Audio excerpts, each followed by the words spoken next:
Something strange keeps happening at World Cups involving Argentina. Not once, not twice, over and over. Stick around, because by the end of this video, you'll understand why so many fans, pundits, and even rival coaches are asking the same question. Is football's biggest prize being steered toward one team?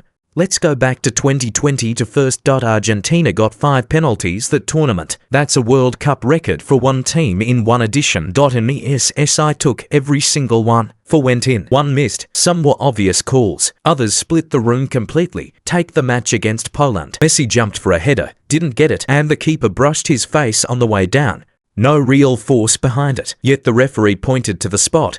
Then there was the Netherlands game.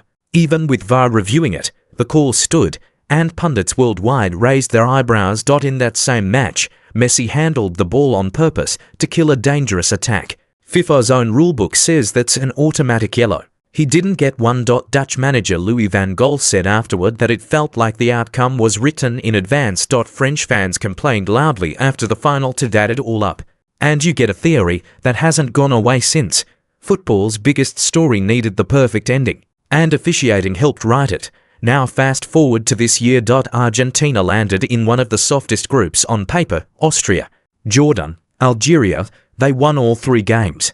Messi scored a hat-trick and currently leads the tournament in goals. Impressive on the surface. But look closer at how he stayed on the pitch to do it. Game 1, against Algeria.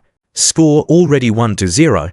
Minute 31, Messi loses control of a pass, and instead of just missing the ball, he stamps down on an opponent's calf. Algerian players surrounded the referee, begging for a red card. Referee Szymon Marciniak waved it away. VAR checked it. Nothing changed. Commentators from multiple countries reacted almost identically. This was a red card, or at bare minimum a review that should have ended differently. Several pundits said the quiet part out loud. A player of this stature seems to get benefit of the doubt that others simply don't. After the incident, Messi scored 2 more goals. The goalkeeper had a rough night too, but the moment overshadowed the highlight reel. Algeria's federation didn't let it go. They filed an official complaint against the referee, pointing not just to the stamp, but also an off-the-ball incident involving Alexis Mac Allister that also went unpunished. Match 2, against Austria. Lautaro Martinez kicked out at an opponent who went down holding his leg. No card for Lautaro. The Austrian player got spoken to instead. Compare that to a completely different match around the same stage, where a clean, fair challenge from a Brazilian forward got ruled out for simple contact. Same tournament. Very different standard. Match 3, against Jordan. Argentina's opening goal came from a free kick awarded for a foul that, frame by frame, camera by camera, doesn't actually show any foul. The Jordanian player clearly gets the ball first. He was booked anyway. And on the free kick itself, Jordan's keeper oddly ducked out of position, leaving half the goal wide open.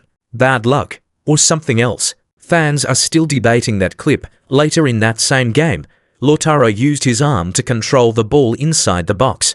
Players appealed immediately. No card, no penalty. Play just continued. Round of 32, Argentina versus Cape Verde, the smallest nation in the tournament, playing their first ever World Cup. This was the underdog story everyone wanted. The referee assigned to the match was Canadian official Drew Fisher, who had reffed 3 MLS games involving Inter Miami, Messi's own club, in the past year. Miami won every one of those matches. Once that detail went public, social media didn't hold back. Many called it the most obvious conflict of interest they'd seen at a World Cup. The match itself was a rollercoaster. Messi scored first. Cape Verde equalized. Extra time arrived tied at 1. Lisandro Martinez put Argentina back in front.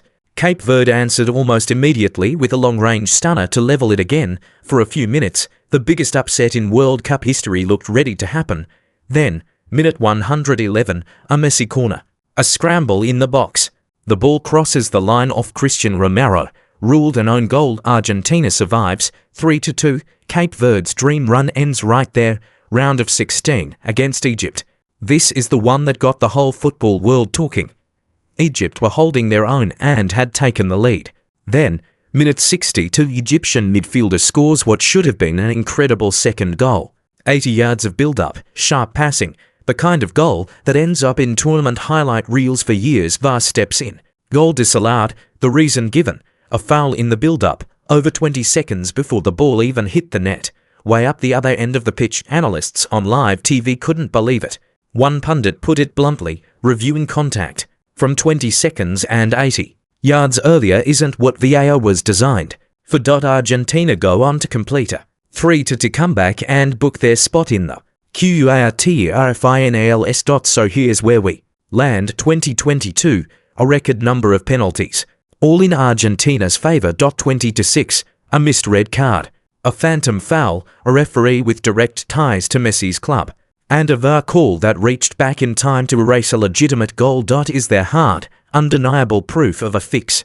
No, nobody has that. But every match seems to add one more coincidence to the pile.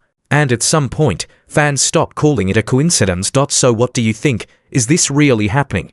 Or are we just watching confirmation bias in real time? Drop your take in the comments. Like this video if you want more breakdowns like this one, and subscribe so you don't miss the next controversy as this World Cup rolls on.